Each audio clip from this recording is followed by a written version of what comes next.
அனைவருக்கும் வணக்கம். இது உங்கள் சாது மீடியா. நான் உங்கள் சந்தோஷம். இன்றைக்கி நீர்ப்பாசனத்துறை அமைச்சர் ஐயா துரைமுருகன் அவருடைய மகன் ஆனந்த் வீடுகளில் இன்றைக்கி இடி சோதனை நடக்குது. என்ன வழக்கு? 2019 ஒரு 11 கோடி ரூபா வேறு ஒருத்தர் வீட்டில் பிடிப்பட்டதை வச்சு இன்றைக்கி வீடுகளில் சோதனை போடுறாங்க. இது ஒரு பிஜேபியை பொறுத்த வரைக்கும் இது ஒரு காழ்ப்புணர்ச்சியோடு செய்கிற ஒரு வேலையாக தான் தெரியுது. ஏன்னா நாட்டில் யார் ஊழல் பண்ணல? தேசத் தலைவர்கள் அரசியலுக்கு வர்றதே ஒரு 4 காசு சம்பாதிக்க தான். 4 காசு சம்பாதிக்க தான் அரசியலுக்கு வராங்க. யாராவது கம்மியாக சம்பாதிச்சவங்க நாட்டில் இருக்காங்களா? 30 மந்திரி, 33 மந்திரி, 33 மந்திரியும் ஊழல் பண்ணுற ஒரு இடத்துல நீங்கள் 3 மந்திரியை மட்டும் கை வச்சுருக்கீங்க. அதில் இவர் துரைமுருகன், பொன்முடி, செந்தில் பாலாஜி. இதில் செந்தில் பாலாஜிலாம் அவர் மிகப்பெரிய தியாகி. அதிமுக ஆட்சியில் மந்திரியாக இருந்து சம்பாரித்த பணத்தை மொத்தத்தையும் அப்படியே அதிமுக தலைமைக்கு கொடுத்து குளிர் ஊட்டியவர். அந்த காரணத்துக்காக தான் திமுகவில் மந்திரி பதவி கொடுத்தாங்க. அது எந்த வகையிலையும் தவறாமல் சம்பாரித்த காசை அப்படியே திமுக தலைமையிட்ட கொடுத்துட்டு ஒரு தியாகியாகவே வாழ்ந்தவர். அவரை பிடிச்சி 1 வருஷம் உள்ளார வச்சிங்க. அது மாதிரி ஐயா பொன்முடி. தமிழ்நாட்டில் ஐயா பொன்முடியை விடவும் துரைமுருகனை விடவும் பெருமளவு சம்பாதிச்சவங்களாம் நிறையா இருக்காங்க. ஜெயலலிதா சம்பாதிக்காததா? 5 வருஷத்தில் 1 ரூபா சம்பளத்தை வாங்கிட்டு 5000 ஏக்கர் நிலத்தை வாங்கியிருந்தாங்க. திரும்புகிற பக்கமெல்லாம் பிரம்மாண்டமான மாளிகைகளை கட்டி குமிச்சாங்க. வழக்கு என்ன? 64 கோடி ரூபா வழக்கு. அரசியல்வாதிகள், தேசத் தலைவர்கள் எப்போதுமே 5000 கோடி ரூபா சொத்தை வெறும் 50 லட்ச ரூபான்னு காட்டுவான். அதையும் ஏற்றுக்கிட்டு வழக்கு போட்டிங்க. சரி, அதுக்காக தண்டனை கிடச்சிதா? இந்திய அதிகாரிகளாலும் இந்திய சட்டத்தாலும் ஒரு மயிரும் பிடுங்க முடியாது என நிரூபித்து விட்டு போனவர் புரட்சி தலைவி. கடைசி வரை அவர் கிட்டே நெருங்க முடியல. இப்போ துரைமுருகன் மேலே நடவடிக்கை எடுக்கிறீங்க, பொன்முடி மேலே ஆக்ஷன் காட்டுறீங்க, செந்தில் பாலாஜி மேலே, தியாகி செந்தில் பாலாஜி மேலே பாய்ச்சல் காட்டுறீங்க. இவங்களை விட அதிகமாக சம்பாரித்தவங்க, ஜெயலலிதாவுக்கு சமமாக சம்பாரித்தவங்க திமுகவில் 15 பேர் இருக்காங்க. அதில் 2 பேர் தான் துரைமுருகனும் பொன்முடியும்.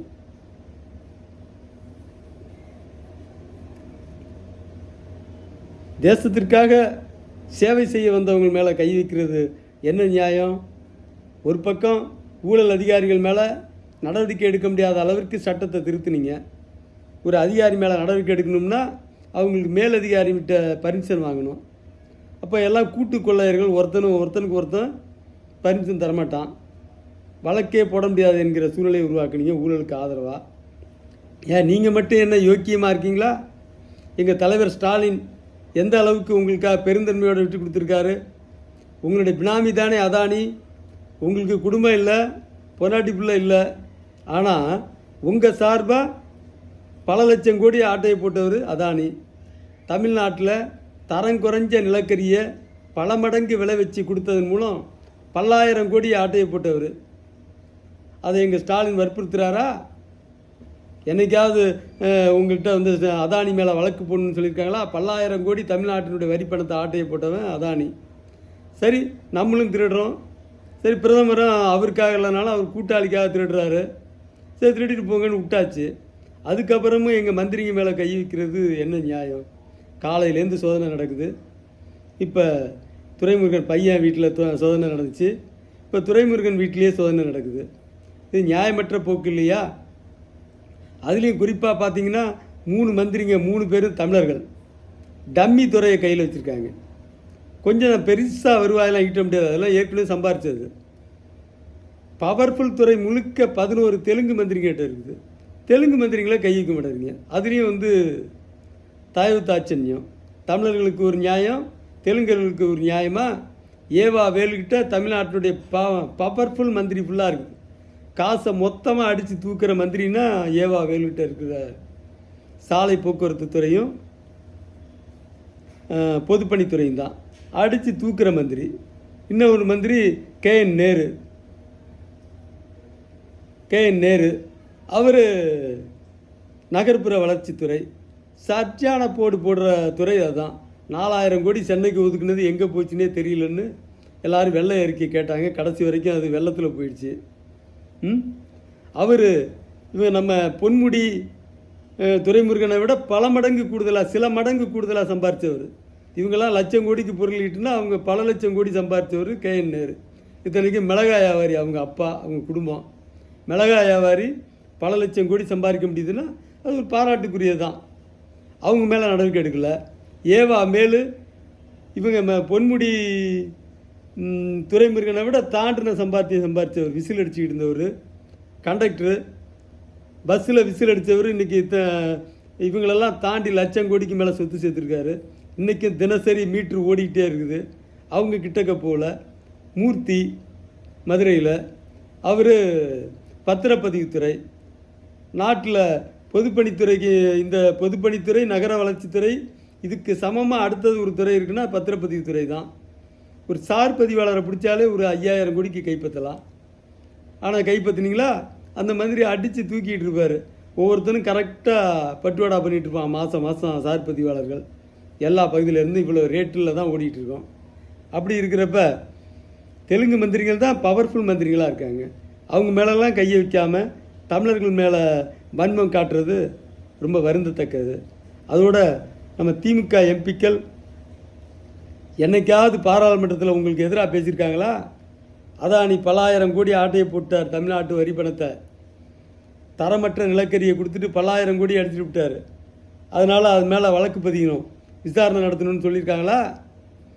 சரி, பள்ளி கல்வித்துறைக்கு 2000 கோடி ஒதுக்க வேண்டியது இருந்துச்சு, நீங்கள் தரல. அதுக்காக கொஞ்சம் சத்தமாக பேசியிருப்பாங்களா? அமைதியாக இருந்துட்டு வந்திருக்காங்க. அது மாதிரி தமிழ்நாட்டுக்கான நிதியை நீங்கள் தர்றதே இல்லை. இருந்தாலும் நாங்கள் கேட்குறதில்ல. எங்கள் எம்பிக்கள் அமைதியாக போயிட்டு வந்துட்டு இருக்காங்க. அதே மாதிரி வெள்ள நிவாரணத்துக்கு நாங்கள் 15,000 கோடி கேட்டால் நீங்கள் 150 கோடியை கொடுப்பீங்க. அதுக்காக நாங்கள் வேகமாக பேசியிருக்கோமா? தமிழ்நாட்டிலேருந்து எதுவும் பேசினதில்லை. என்ன காரணம்? எங்கள் எம்பிக்களில் பாருங்கள், யாராவது கோபக்காரங்க யாராவது இருக்காங்களா? பல லட்சம் கோடி சம்பாதிச்ச நேரு, உலகத்தரத்திலேயே மிக உயர்ந்த கார்லாம் வச்சுருக்க நேரு, தன் குடும்பத்துக்கு அடுத்த தன்னுடைய பிள்ளைங்களுக்கு ஒரு சிவப்பு விளக்கு பொருந்தின வண்டியில் போகணும், வீட்டுக்கு ஒரு மரியாதை வேணும். எவ்வளோ தான் பணம் இருந்தாலும், உயர்தர கார் இருந்தாலும் வீட்டுக்கு இன்னும் ஒரு மரியாதை வேணும்னா நம்ம பிள்ளை எம்பி ஆகணும்னு சொல்லி எம்பி ஆக்குனவர். பணத்தை வாரி இறைச்சி எம்பி ஆக்குனவர் நேருவோட பையன். அதே மாதிரி பொன்முடி ஆக்குனார். இந்த முறை சீட்டு கொடுக்கல உங்கள் வேலைப்பாட்டினால.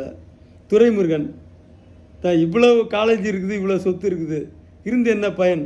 நம்ம பிள்ளையும் ஒரு சிவப்பு விளக்க சுழலை போகணுங்கிற ஆசையில் எம்பி ஆக்கினவங்க. இவங்கெல்லாம் பெருமைக்காக எம்பி ஆனவங்க. அவங்க உங்களுக்கு எந்த வகையிலையாவது தொந்தரவு கொடுத்துருக்காங்களா? 30 மந்திரி ஊழல் பண்ணுற, 33 மந்திரியில் 33 மந்திரி ஊழல் பண்ணுற ஒரு மாநிலத்தில் நீங்கள் 3 பேர் மேலே மட்டும் நடவடிக்கை எடுத்தால் என்ன அயோக்கியத்தனம்? இது அயோக்கியத்தனம் இல்லையா? இவங்களை விட அதிகமாக சம்பாதிக்கிறவங்க முழுக்க இந்த தெலுங்கு மந்திரிங்க தான். அவங்க கிட்டக்கே போகல. ஸ்டாலின் மகன் டிசைனாக படம் எடுத்தார். நயன்தாரா வச்சு படம் எடுப்பார், ஹன்சிகா வச்சு படம் எடுப்பார். 40,000 ரூபாயில் டிஷர்ட்டு, இதெல்லாம் ஏதுன்னு என்னைக்காக போய் விசாரணை நடத்திருக்கீங்களா? ஸ்டாலின் மருமகன் 4.5 கோடிக்கு வாட்சி, கிட்டத்தட்ட 7.5 கிலோ தங்கத்தினுடைய விலை, 4 கோடி ரூபா அவங்க குடும்பத்தில் வச்சுருக்க கார்லாம், 4 கோடி ரூபா காரில் போகிறாங்க. என்னைக்காவது விசாரிச்சுருக்கீங்களா? அப்படி இருக்கும்போது இந்த அமைச்சர்கள் தேச தலைவர்களான பொன்முடி மீதும், அப்பாவி தியாகியான செந்தில் பாலாஜி மீதும், துரைமுருகன் மீது நடவடிக்கை எடுப்பது என்பது முழு அயோக்கியத்தனம். ஆனால் எனக்கு என்னமோ இன்னும் ஒரு யோசனையும் தோணுது. ஈடியை நாங்கள் ஏற்கனவே பிடிச்சிட்டோம். பழனியில் வச்சு 20 லட்ச ரூபா வாங்கின வழக்கில் கையும் களவுமாக பிடிச்சிட்டோம். அவங்களுடைய குடுமி எங்கள் கையில் இருக்குது, எங்கள் லஞ்ச ஒழிப்புத்துறை கையில். அதனால் ஈடி இவ்வளோ நாளாக பதுங்கி இருந்துச்சு. அது பிடிப்பட்டதுக்கப்புறம் இப்போ பாயிறதை பார்க்கும்போது உண்மையிலேயே பாயுதா, இல்லை நாடகம் ஆடுதா, நாங்கள் இப்படியே உட்காந்துருந்தா எங்களை யாராவது தப்பாக நினைப்பாங்க, அந்த பழனியில் மாட்டினதுக்கப்புறமா தான் நம்மளை அடங்கிட்டோன்னு நினைப்பாங்கங்கிறதுக்காக சும்மா பாவனை காட்டுறீங்களாங்கிறத இன்னும் 2-3 நாளில் தெரிஞ்சிடும். அதோட தமிழ்நாட்டில் அதிகாரிகளை பிடிச்சாலே இன்றைக்கி பணத்தை பிடிக்க முடியாதுங்கிற சூழ்நிலை இருக்குது. தமிழ்நாட்டில் 10 லட்சம் அரசு ஊழியர்கள் தினசரி திருடுறான். அதில் 500 கோடியிலேருந்து 5000 கோடி வரைக்கும் சொத்து சேர்த்தவன் 1 லட்சம் பேர் இருக்கான். அதுக்கு மேலேயும் சொத்து சேர்த்தவன் இருக்கான். யார்? இந்த சார் பதிவாளர்கள், பதிவாளர் துறை, பதிவுத்துறை, அதே மாதிரி பொறியியல் துறை, மாநகர பொறியியல் துறையினுடைய தலைமை பீடங்கள், காவல்துறையினுடைய தலைமை பீடங்கள். இன்னும் ஈடியை பிடிச்சோம்னா ஒரு அதிகாரியும் 20,000 கோடியாவது சிக்கும். உங்களுக்கு ஒரு 1000 கோடி ரூபா வாங்கி கொடுத்துருந்தானா அவன் 1 லட்சம் கோடியாவது அடிச்சிருப்பான். அடிச்சுட்டு தான் உங்களுக்கு ஒரு 1000 கோடி ரூபா அதிகாரிகளை, வியாபாரிகளை மிரட்டி பணம் வாங்கி கொடுத்துருப்பான். அந்த அளவுக்கு போக்கிறீங்க. அவனோட்ட அவ்வளோ பணம் இருக்கும். அதை பற்றி என்றைக்காவது அக்கறை எடுத்திருக்கீங்களா? இப்படி நாடே ஊழலில் திளைக்கும் போது தேச தலைவர்களான துரைமுருகன் மீதான நடவடிக்கை என்பது சற்று ஏற்றுக்கொள்ள முடியாத ஒன்று தான். சட்டத்தை வீக்னஸ் ஆக்கி சட்டத்தால் எந்த நடவடிக்கையும் எடுக்க முடியாதுன்னு தெரியுது. 1,00,000 கோடிக்கு ஊழல் பண்ணாலும் 4 வருஷம்தான் தண்டனை கொடுக்க முடியும். சொத்தை பறிமுதல் பண்ணுறதுக்கும் ஒன்றும் வாய்ப்பு இருக்குதான்னு தெரியல. இதோட நீங்கள் என்ன ஊழலுக்கு எதிரான ஆளானா நீங்கள் உங்கள் சார்பாக அதானிக்கு சொத்து சேர்த்து கொடுத்துக்கிட்டு இருக்கீங்க. அதோட போச்சா? இந்திய வரலாற்றில் இந்திய முதலமைச்சர்களே பெரும் சொத்து சேர்த்தவர் நம்ம சந்திரபாபு நாயுடு அண்ட் சன். நீங்களே சொல்லியிருக்கீங்க அப்பா மகன் திருடுறான்னு. இந்தியாவிலே மிகப்பெரிய சொத்துக்கு மிச்ச ஊழல் பெருவழிகள்னா சந்திரபாபு நாயுடு அவருடைய மகனும் தான். அவங்களோட நீங்கள் கூட்டணி வச்சுருக்கீங்களே. நாங்கள் தேச தலைவர்கள் மேலே நடவடிக்கை எடுக்கணும்னு சொல்லலை. அரசியல்வாதிகள் அரசியலுக்கு வருவது, தேச தலைவர்கள் அரசியலுக்கு வருவது 4 காசு சம்பாதிக்க தான். அதனால் நம்ம அதை ஒன்றும் குறை சொல்லலை. அதில் ஒரு தரப்பில் ஒருத்தவங்களை விட்டுறது இன்னொருத்தவங்களை பிடிக்கிறதுங்கிறது சரியில்லை. ஆனாலும் உங்கள் சட்டத்தால் ஒரு மயிரும் பிடுங்க முடியாது என்பதை ஜெயலலிதா நிரூபித்து விட்டு போய்விட்டார். ஆகவே எங்கள் துரைமுருகனையோ எங்கள் பொன்முடியையோ அல்லது எங்கள் செந்தில் பாலாஜியையோ இன்னும் பிறரையோ ஒரு மயிரும் பிடுங்க முடியாது உங்கள் சட்டத்தால் என்பது இந்த நாட்டு மக்கள் அனைவருக்கும் தெரியும். அதனால் சட்டப்படி யாரை கேளுங்க, நாளைக்கே பேசுவாங்க. இதை நாங்கள் சட்டப்படி எதிர்கொள்வோம். ஏன்னா சட்டம் அவ்வளோ பலகீனமாக இருக்குங்கிறது நாட்டுக்கே தெரியும். என்ன இன்னைக்கு இந்தியா முழுக்க 2 கோடிக்கும் மேற்பட்ட அரசு ஊழியர்கள் திருடுறான். அதில் சுமார் 20 லட்சத்துக்கும் மேற்பட்ட அரசு ஊழியர்கள் 500 கோடியிலேருந்து 5000 கோடி வரைக்கும் சொத்து சேர்த்தவன். அதுக்கு மேலே 10,000 கோடி சொத்து சேர்த்த அரசு அதிகாரிகள் இருக்கான். அவன் அத்தனை பேர் இன்றைக்கி வெளிநாடுகளில் கொண்டு போய் பணத்தை பதுக்கிட்டு இருக்கான். இப்படியே போச்சுன்னா ஒரு நாள் இந்தியா திவாலாயிரும். இந்தியாவே திவாலாகிறதுக்கான வாய்ப்பு இருக்குது. இந்திய அரசியல்வாதிங்க யார் அப்படியே கையில் மாற்றுற மாதிரி பணம் வச்சுருக்கான்? இப்போ எல்லாமே வரவு செலவு முழுக்க சேட்டுங்க கையிலையும், குஜராத்திங்க கையிலையும், மார்வாடிங்க கையிலையும் தான் இருக்குது. பணத்தை கொடுக்கல் வாங்கல் முழுக்க அங்கே மூலியமாக தான் போகிறான். அவன் அங்கே பணத்தை ஒப்படைக்கும், அது நேராக வெளிநாட்டுக்கு போயிடும். அவனுக்கு பணம் தேவைப்படுறப்ப டப்புன்னு இவனுக்கு இறக்கி கொடுத்துருவான் பணத்தை. அப்படி தான் இன்றைக்கி தமிழ்நாட்டில் ஓடிட்டு இருக்குது, இந்தியா முழுக்க ஓடிட்டு இருக்குது. இன்றைக்கி வரவு செலவு பண்ணிகிட்டு இருக்கிறது சேட்டுங்க தான்.